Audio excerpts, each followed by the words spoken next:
ഒരു മൃഗത്തിനും അടിയിലേക്ക് കൂടെ കടന്നു വരാൻ കഴിയില്ല. താഴെയും മുകളിലും ഇലക്ട്രിക് സപ്ലൈ.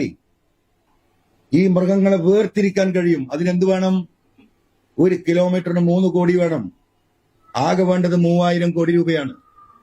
കോടാന കോടികൾ ഇടിച്ചു തള്ളുക. ഇപ്പൊ വയനാടിന്റെ ഉള്ളിൽ കൂടെ തുരങ്കം, അതിന്റെ അടിയിൽ കൂടെ തന്നെ പോണം. ആയിക്കോട്ടെ, ഈ പറയുന്ന 1 കോടി ജനങ്ങളുണ്ട് ഈ മേഖലയിൽ. 1.5 കോടി ജനങ്ങൾ, 489 പഞ്ചായത്ത് ഫോറസ്റ്റുമായി ബന്ധപ്പെട്ട് കിടക്കുന്നു. ഈ ജനങ്ങൾ മുഴുവൻ പട്ടിണിയിലായി.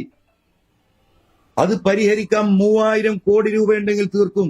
എന്താ തീർക്കാത്തത്? തുരങ്കാവുമ്പോ ഇന്റർനാഷണൽ കമ്പനി വരും. കേരളത്തിൽ ആർക്കും ചെയ്യാൻ പറ്റില്ലല്ലോ.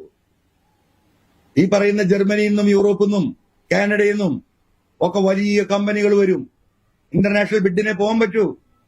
നല്ല സുഖാണ്. കമ്മീഷൻ ദുബായി കിട്ടും. ഒരുപാട് വന്ന് ഇറങ്ങിയിട്ടുണ്ടല്ലോ. കച്ചവടം മുഴുവൻ ദുബായിലാ. അപ്പോ തുരങ്കമുണ്ടാക്കണം. എന്താ ഭയങ്കര താല്പര്യത്തിലാ. ഒരൊറ്റ പാത ഉണ്ടാക്കിയാൽ മതി. ഈ മുണ്ടേരിന്ന് നേരെ മേപ്പാടിയിലേക്ക് കയറും. ആകെ 100 കോടി രൂപ മുടക്കിയാൽ മതി. കൊടുത്ത പ്രപ്പോസലല്ലേ. ആകെ 23 ഏക്കർ 27 ഏക്കർ ഭൂമിയാണ് വേണ്ടത് ഫോറസ്റ്റ് ഏറ്റെടുക്കാൻ. കേരളത്തിന്റെ നിയമസഭയിൽ PV അൻവർ കഴിഞ്ഞ ഗവൺമെന്റിൽ എഴുതി കൊടുത്തു, എക്സ്ചേഞ്ചിനുള്ള ഭൂമി ഞാൻ നൽകാം. എനിക്ക് കക്കാടംപൊയിൽ കുറെ ഭൂമിയുണ്ട്.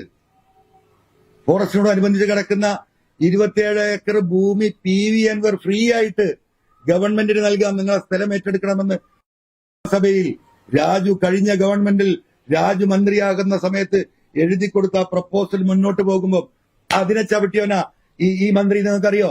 മുഹമ്മദ് റിയാസ്.